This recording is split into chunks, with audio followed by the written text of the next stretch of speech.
जी हाँ, चीन पर क्यों निर्भर हैं हम? सबसे बड़ा सवाल यही है और इसी सवाल का जवाब तलाशने की कोशिश आज हम करने वाले हैं इस खास कार्यक्रम में। आप देख रहे हैं एपीएन, मैं हूं आपके साथ प्रियंका। तो आज हम बात करेंगे कि आखिर चीन पर हम इतने निर्भर क्यों हैं।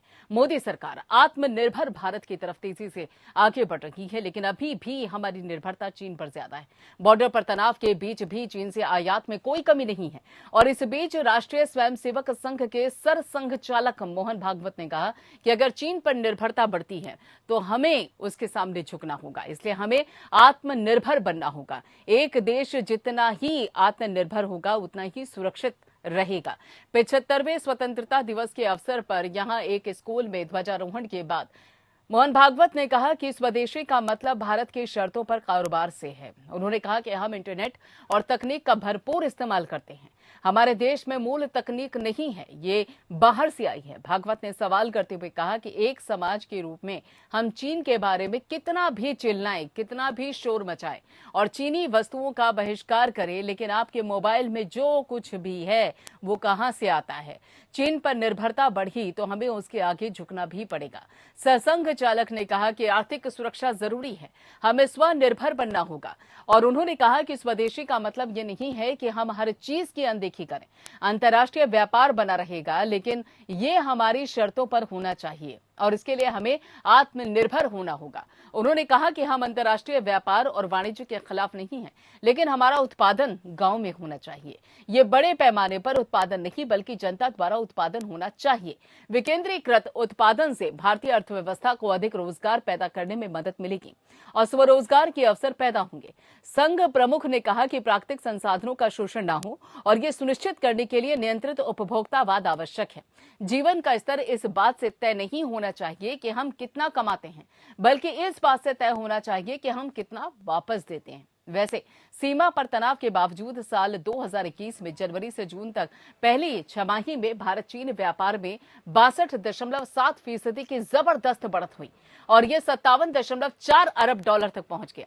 थिंक टैंक आरआईएस ने कहा है कि स्टडी में साफ तौर पे बात सामने आई कि अगर भारत 327 प्रोडक्ट के आयात के लिए कोई दूसरा विकल्प तलाश करे तो चीन पर हमारी निर्भरता 75% कम हो जाएगी। और इस स्टडी के मुताबिक भारत ने साल 2018 में चीन से कुल मिलाकर 90 अरब डॉलर से अधिक का सामान आयात किया है और इनमें से 66.6 बिलियन डॉलर का खर्च इन 327 प्रोडक्ट के आयात के लिए किया गया। बहरहाल सवाल यह है कि मोहन भागवत ने स्वनिर्भरता की जो बात कही है उसमें दम कितना है। क्या भारत उदारीकरण के दौर में ऐसा कर सकता है? क्या चीनी माल पर निर्भरता कम हो सकती है? क्या गांवों को सशक्त करने भारत आत्मनिर्भर हो सकता है? देश को आत्मनिर्भर बनाने के लिए और किन कदमों की जरूरत है, यही जानने की कोशिश करेंगे जब आज हमारे खास मेहमान इस कार्यक्रम में जुड़ेंगे।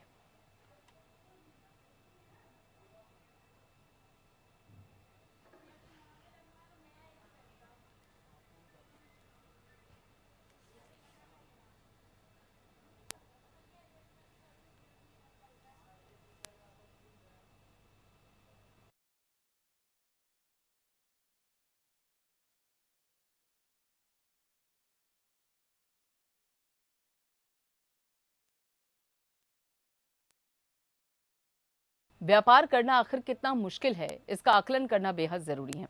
और इस बाबत आपको बता दें कि जब स्कूल कल स्वतंत्रता दिवस पर जब एक स्कूल में ध्वजारोहण करने के लिए मोहन भागवत पहुंचे तो उन्होंने इस तरफ सबका रुख किया और इस तरफ सोचने की भी बात कही है कि इस मसले को लेकर सोचने की जरूरत है कि आखिर किस तरीके से चीन से आयात कम हो सकता है और जो एक व्यापारिक निर्भरता है वो किस तरीके से कम हो सकती है।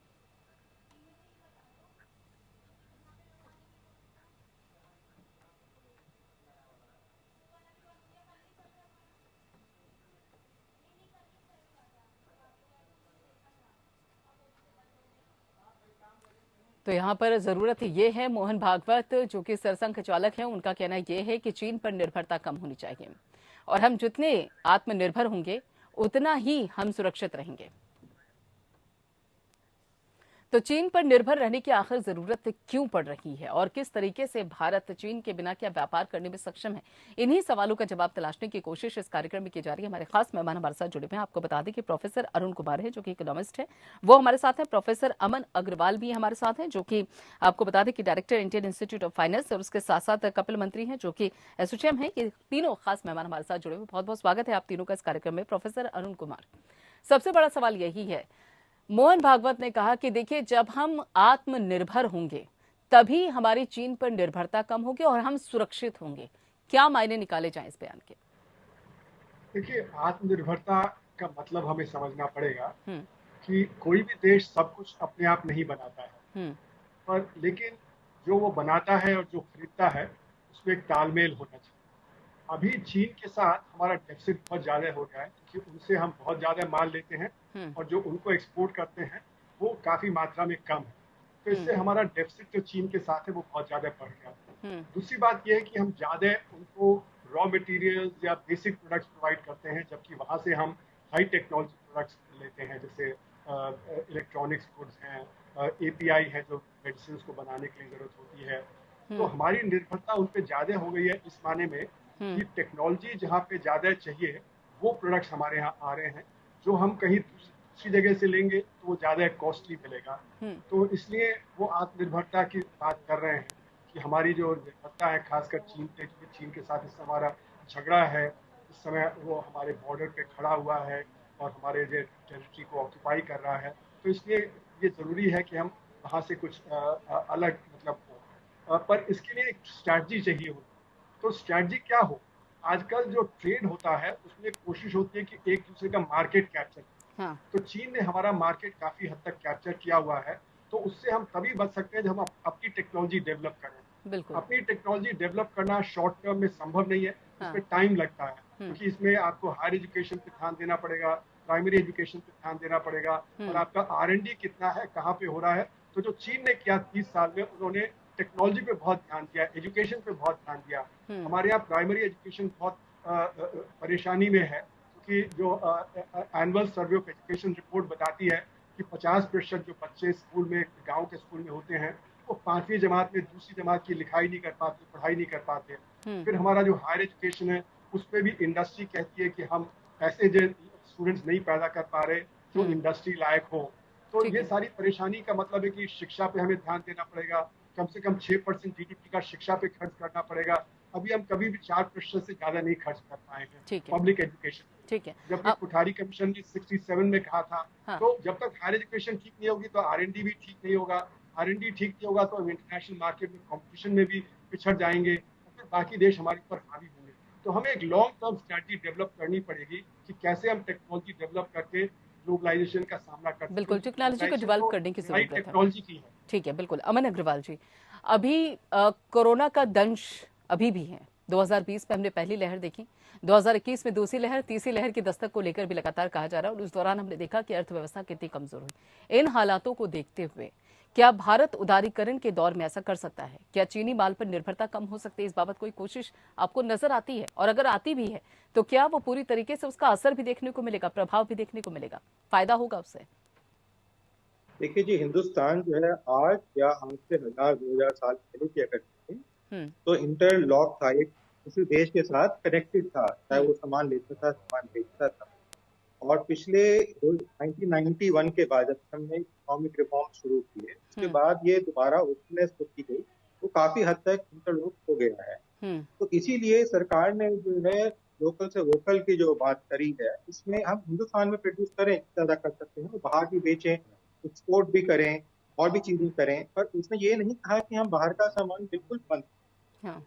अब आरएसएस का शुरू से ही 60-70 सालों में ये रहा है कि किस तरीके से हम अपनी जो कर्म बढ़ाएं, अपने अंदर ही सिर्फ। हाँ जरूर, अगर हम सब रख सकते हैं तो बहुत बढ़िया रहता है, रहते हैं। हम्म। बट ये करना एक किसी देश के लिए, सिर्फ हिंदुस्तान में किसी भी देश के लिए क्षमता जैसा सिचुएशन है, क्योंकि जो एफिशिएंसी होती है प्रोडक्शन में, वो हर एक उदाहरण में हम नहीं कर सकते। कुछ चीजें कहीं पे बनती हैं, कुछ चीजें कहीं पे सस्ती बनती हैं, तो वही एक्सपोर्ट इम्पोर्ट के थ्रू आती है। अब जैसे तेल का मामला, तेल हाँ। एक्सपोर्ट कर रहे हैं, तेल हम सारा हम सोचे कि हम कल से बनाना शुरू कर देंगे, बनाने की क्षमता तो है, कल से क्षमता नहीं है हमारे पास, कम 5-10 साल लग सकते हैं तो उसकी तरफ बढ़ने की बात हो रही है, जैसे प्रधानमंत्री जी ने कल कहा कि हम करेंगे। तो और भी इस तरीके से एरियाज है, एक्टिविटीज यहाँ पे हिंदुस्तान कर सकता है और अब बहुत हद तक कर रहा है। जैसे अब पहली बार सरकार ने हवाई सैटेलाइट्स जो है वो लॉन्च करी है हिंदुस्तान में। पहले नहीं तो हम रशिया में या कनाडा में या यूएस में जाते थे लॉन्च करने के लिए, पैसा देते थे उसके लिए। अब जो है हम हिंदुस्तान कर रहे हैं। हम अपनी पहली सैटेलाइट पैदावार भी की, इंडिपेंडेंटली पैदा, तो हम अपने में सक्षम बनते जा रहे हैं, हर एक चीज कर रहे हैं। ये कहें कि हम हर एक चीज में बंद कर देंगे, सारे बॉर्डर बंद कर देंगे, सब कुछ करेंगे, तो एक चीज जरूर निकल के आती है बहुत बात, वो बड़ी अच्छी चीज है, वो ये है कि हमारा जो डिपेंडेंट है, जैसा हमारा डिपेंडेंट है चाइना के ऊपर, पिछले 10-12-15 सालों में वो काफी हद ज्यादा हो गया है।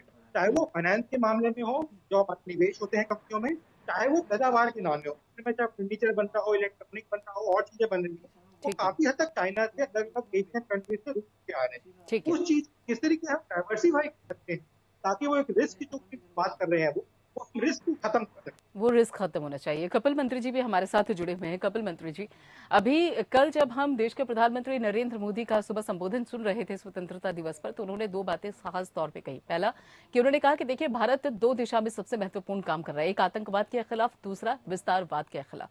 विस्तारवाद से कहीं ना कहीं इशारा शायद चीन की तरफ भी रहा होगा। और उसके बाद मोहन भागवत जी का बयान सामने आता है और वो ये कहते हैं कि देखिए, हमें अपने शर्त पर व्यापार करने की जरूरत है, वो तभी संभव हो सकता है जब हम खुद आत्मनिर्भर होंगे। लेकिन वो परिस्थितियां कौन सी होंगी जब हम अपनी शर्त के हिसाब से बिजनेस कर सकते हैं, व्यापार कर सकते हैं? क्योंकि अभी तो देखा जाए तो आत्मनिर्भर होने की तो सिर्फ शुरुआत हुई है। तो थैंक यू।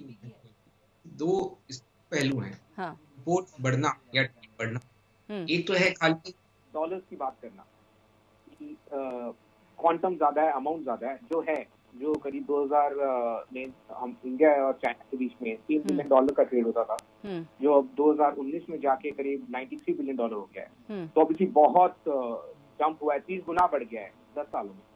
और दूसरा जो उससे बड़ा महत्वपूर्ण पहलू है वो है ओवर डिपेंडेंस का। कुछ सेक्टर्स ऐसे हैं जिसपे हम चाइना पे कम्प्लीटली डिपेंडेंट है, जैसे कि mobile phone accessories, right, vehicle accessories, pharma के काफी एपीआई। ये जो एक चैलेंज है, ये एक मतलब बहुत दुविधा की और प्रॉब्लम की सिचुएशन हो सकती है, बिकॉज हम कुछ पर्टिकुलर सेक्टर्स में कम्प्लीटली डिपेंडेंट है। और इसका सोल्यूशन गवर्नमेंट बात कर रही है, अच्छी पॉलिसीज ला रही है। आई थिंक एक महत्वपूर्ण पॉलिसी यहाँ पे PLI, जो प्रोडक्शन लिंक्ड इंसेंटिव, अभी रिसेंटली गवर्नमेंट ने अनाउंस किया है काफी महत्वपूर्ण सेक्टर्स में, वो इजाफा देगी देश में प्रोडक्शन होने के लिए, जो इंपोर्ट का सब्स्टिट्यूट कर पाए, इंपोर्ट को हटा पाए। तो वो एक महत्वपूर्ण चीज है। दूसरा एक अलग पहलू, तो एक तो हो गया इंडिया को सेल्फ खुद बना पाए, वो शक्ति लाना। पर दूसरा और इम्पोर्टेंट है कि जो दूसरे देश, चाइना के बजाय हम दूसरे देशों से इंपोर्ट कर पाए, हम सब कुछ अपने आप बना पाए और इमीडिएटली शॉर्ट टर्म में बना पाए जरूरी नहीं है। इस पे भी हमारा देश काम कर रहा है, काफी देशों के साथ, दूसरे देशों के साथ फ्री ट्रेड एग्रीमेंट किए गए हैं ताकि वहां से इंपोर्ट करना वायबल हो पाए। ठीक है। एक सवाल यहाँ पे ये भी उठता है अरुण कुमार जी, अगर देखा जाए कि अभी जिस तरीके से हमारा ट्रेड बैलेंस पिछले साल के मुकाबले उतना स्थिर नहीं रहा जितना होना चाहिए, और अगर आयात की बात की जाए तो पिछले साल से चीन से बहुत ज़्यादा वो बढ़ा भी है और कई गुना बढ़ चुका है। तो ऐसे में क्या ये जो बिगड़ा हुआ ट्रेड बैलेंस है, ये भी एक बड़ी वजह है जिसके चलते भारत को आत्मनिर्भर होने में या फिर उन व्यापारों को पूरी तरीके से विस्तृत करने में मुश्किलें सामने आ रही हैं, जो कि सही मायनों में होनी चाहिए? और जैसा कि अभी कहा भी बाकायदा यहाँ पर कपिल जी ने कि देखिए, दूसरे देशों से भी डील करने की जरूरत है। देखिए, दूसरे देशों से तो जरूर हम डील कर सकते हैं। हाँ। और हमारा इंडस्ट्री और बिजनेस चाहेगा कि कहाँ से सबसे सस्ता माल आ सके। हाँ। जिससे कि हम उसको सस्ता प्रोडक्शन कर सकें। तो चीन ने दुनिया के मैन्युफैक्चरिंग को कैप्चर कर लिया है और उसी के आधार पर उसने बहुत बड़ा ट्रेड सरप्लस क्रिएट किया है, और उसी के आधार पर उनका जो फॉरेन एक्सचेंज रिजर्व है वो $3 ट्रिलियन के पार पहुंच गया, और उसी के आधार पर वो सारी दुनिया में वन बेल्ट वन रोड के तहत सब जगह इंफ्रास्ट्रक्चर सेटअप कर रहा है। तो ये तो एक स्ट्रेटेजिक मामला है कि आप कहाँ से इंपोर्ट करेंगे, कितना इंपोर्ट करेंगे, और उसके लिए सरकार को नीति निर्धारित करना पड़ेगा कि जैसे कहा मंत्री जी ने कि हम दूसरे जगह से इंपोर्ट कर सकते हैं पर लेकिन कॉस्ट ज्यादा होगा, और कॉस्ट को हम बेयर करने को तैयार हैं क्या, हमारा कंज्यूमर उस हायर कॉस्ट को बेयर करने को तैयार है क्या। तो ये एक स्ट्रेटेजिक मामला है, और स्ट्रेटेजिक मामले को अगर हमको डिसाइड करना है तो हमको जो शॉर्ट टर्म को नहीं देखना चाहिए, हमको लॉन्ग टर्म में सोचना चाहिए, क्योंकि स्ट्रेटेजिक मामले तो लॉन्ग टर्म के होते हैं। लॉन्ग टर्म में हमें टेक्नोलॉजी कैसे डेवलप करेंगे, अपना प्रोडक्शन कैसे हम करेंगे, दूसरों से हम कैसे रिश्ते बनाएंगे, तो कोई इमीडिएट शॉर्ट टर्म में नहीं होता। इसीलिए कि हालांकि हमारा 1 साल से परेशानी चल रही चीन के साथ, और हमने कोशिश भी की हम डाइवर्सिफाई करें, हम वहां से कम इंपोर्ट करें, लेकिन इंपोर्ट बढ़ गए। इंपोर्ट इसीलिए बढ़े क्योंकि चीन टेक्नोलॉजी में हमसे आगे निकल गया है। आप देखें तो जैसे टेलीकॉम है, तो उन्होंने 5G टेक्नोलॉजी डेवलप कर ली, हमने तो ना 2G की, ना 3G की, ना 4G डेवलप की, और उनकी 5G हुआवेई की टेक्नोलॉजी इतनी आगे है कि वो अमेरिका उससे परेशान है। वो कोशिश कर रहा है कि 5G को डाइवर्ट किया जाए बाकी एरिक्सन में और बाकी और में। तो इससे मेरा ये मानना है कि ये स्ट्रेटेजिक मामला है, इसको हमें स्ट्रेटेजिक ढंग से देखना चाहिए। शॉर्ट टर्म में पॉलिसी में हमको नहीं इतना उलझना चाहिए। थोड़ा बहुत हम कर सकते हैं कि गुलाल है, पिचकारी है, पतंग है, ये हम यहाँ पे बना लें, लेकिन जो सेंसिटिव प्रोडक्शन है, जो हमारे और बाकी प्रोडक्शन में जाता है, वहाँ पे हमें सोच के करना चाहिए। तो जो कंज्यूमर गुड्स है वहाँ पे हम डाइवर्सिफाई कर सकते हैं, वहाँ पे थोड़ा कॉस्ट बढ़ जाएगा, कोई बात नहीं। ये सारी स्ट्रेटेजिक बातें हैं कि क्या हम वहाँ से लें और किस प्रकार से उससे आगे हम जूझें। बिल्कुल। अमन अग्रवाल जी, अभी जिस तरीके से कह रहे थे यहाँ पे अरुण कुमार जी कि देखिए, अगर आप इंटरनेट के परिदृश्य से देखेंगे तो सबसे ज्यादा निवेश वहां पर चीन का नजर आता है, और ऐसा है भी। और इस वक्त आप जितने भी मेट्रो सिटीज की बात कर लीजिए, सिर्फ मेट्रो सिटीज ही क्यों, आप गांव देहात में भी चले जाइए, कहीं पर भी इस वक्त शायद ही कोई ऐसा सेक्टर होगा जहां पर इंटरनेट की जरूरत नहीं होगी। सबसे बड़ी जरूरत इस वक्त वो बनी हुई है, हर एक शख्स के लिए सबसे ज्यादा जरूरी है। तो ऐसे में ये जो एक निर्भरता है, क्या इससे किसी तरीके से छुटकारा मिल सकता है? क्या उस बाबत भारत सक्षम है कि इस निर्भरता को थोड़ा कम कर सके, और जब कम भी होगा तो कितना असर पड़ेगा उसका? देखिए, सक्षमता की बात, जो लॉकडाउन था, हाँ। तो इंसान अपने घरों में रह रहा था, बच्चे पढ़ भी रहे थे, धीरे रह रहे थे, पर इसका मतलब कि सारी जिंदगी हम अकेले रहेंगे क्या, ट्यूशन में रहेंगे क्या?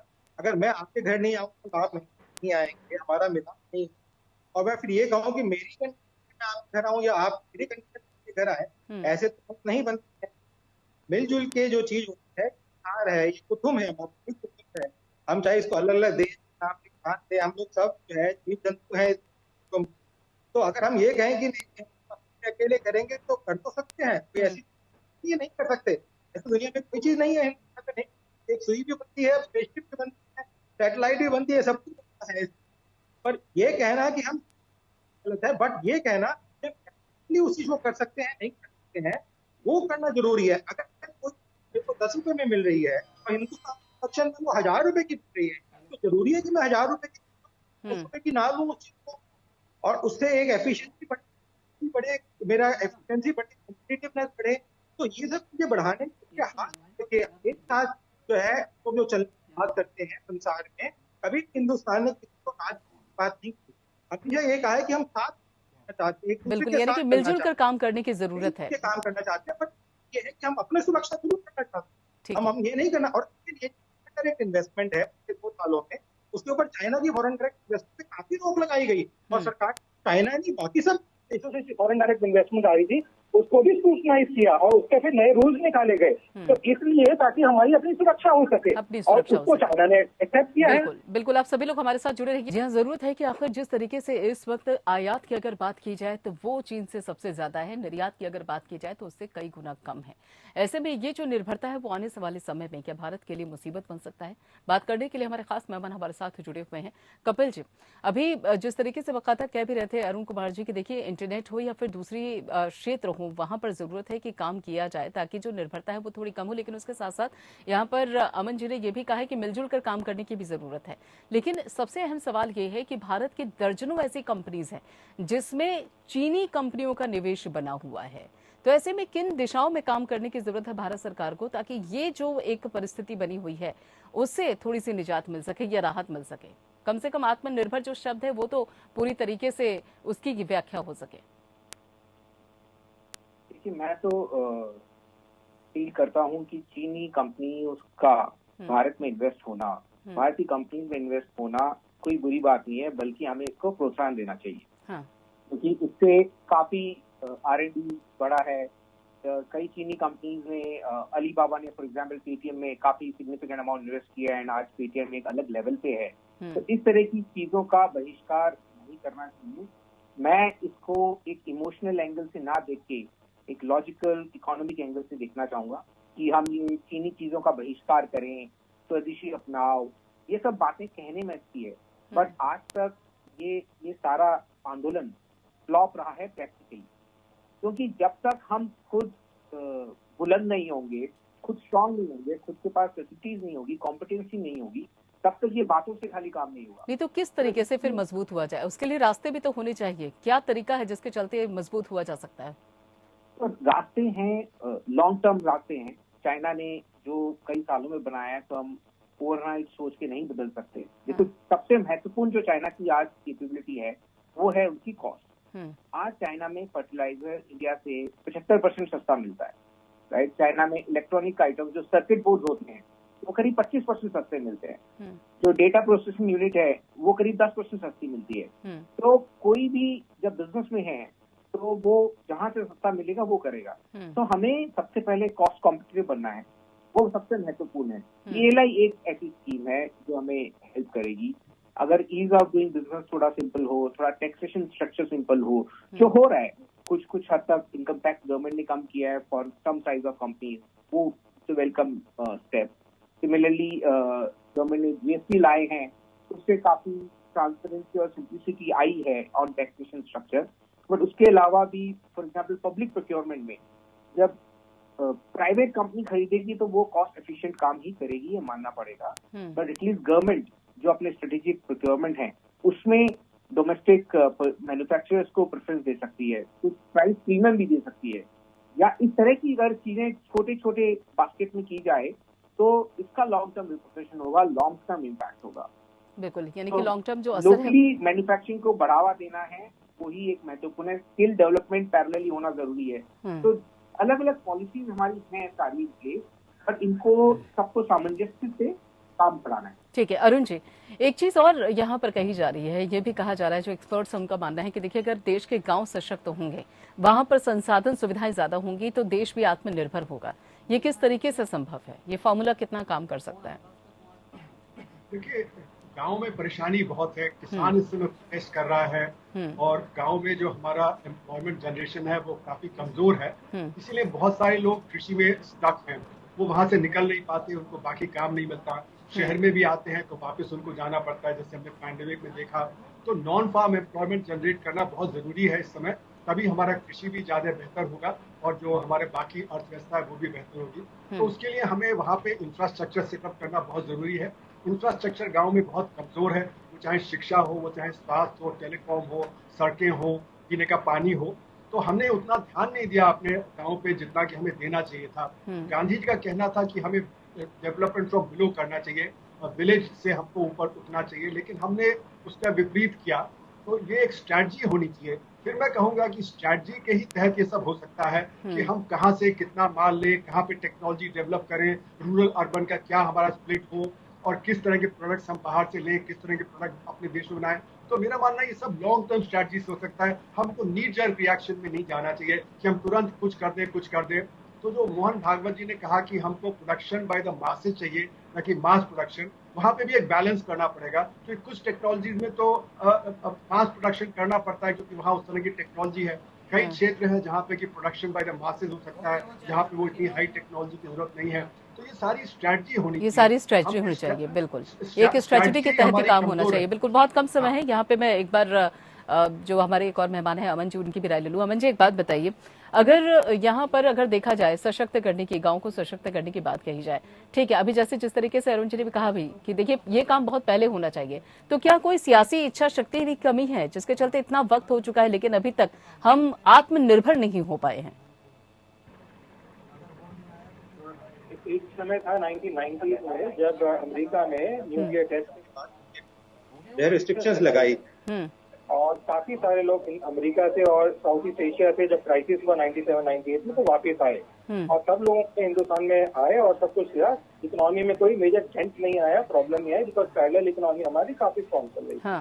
तो ये कहना मैं दोबारा कह रहा हूँ कि सेल्फ सक्षमता की प्रॉब्लम नहीं है हमारे को। हाँ। ये प्रॉब्लम हमारे को ये है कि वो किस रेट पे सक्षमता हमारे को मिल रही है। काम मैं भी कारपेंटर का कर सकता हूँ, मैं भी विंडो ठीक कर सकता हूँ, सोफा ठीक कर सकता हूँ, और मेरी कॉस्ट अगर मैं अपनी लगाऊं कि मैं किस रेट पे फिक्स करता हूँ उसको, और एक कारपेंटर जो उसके लिए निर्धारित है वो करेगा तो उस रेट पे पड़ेगा, वो एफिशिएंसी दिखाता है। तो वो एफिशिएंसी के अंदर जो देखते हैं तो हम क्षमता हमारी एफिशिएंसी में नहीं आ पाती है, और वो इसलिए नहीं आ पाती, जो कॉस्ट ऑफ प्रोडक्शन होती है, जो अलग अलग व्यवहार चाहिए होते हैं अलग अलग चीजों के लिए, कि वो सारी चीजें हिंदुस्तान में अवेलेबल नहीं हो सकती हैं, उसके लिए बाहर हमें जाना ही पड़ेगा। और ये जरूर है कि हमें पूरे विश्व के अंदर है, तो आज हम अपने आप को अगर बॉर्डर में रोक लेंगे तो कल को और देश नहीं कहेंगे कि हम नहीं आपको सप्लाई करेंगे, हम आपको कहते जब आप हमें नहीं देना चाहते हैं तो ये एक मिल के साथ मिल के चलने वाली बात है। और अगर हम इस मिल के चलने के अंदर सक्षमता अपनी बढ़ाते हैं वो अच्छी चीज है। बिल्कुल, यानी कि अगर देखा जाए तो ग्लोबल ट्रेंड की जरूरत है और उसी के तहत ही आगे बढ़ा जा सकता है। आत्मनिर्भर होने के साथ साथ देखा जाए तो मिलजुल कर भी काम करने की जरूरत है, दूसरे देशों से भी संपर्क करने की जरूरत है। बहुत बहुत शुक्रिया आप तीनों का जुड़ने के लिए, चर्चा में शामिल होने के लिए। तो फिलहाल इस खास कार्यक्रम में इतना ही, और बाकी खबरों के लिए आप जुड़े रहिए पेन के साथ।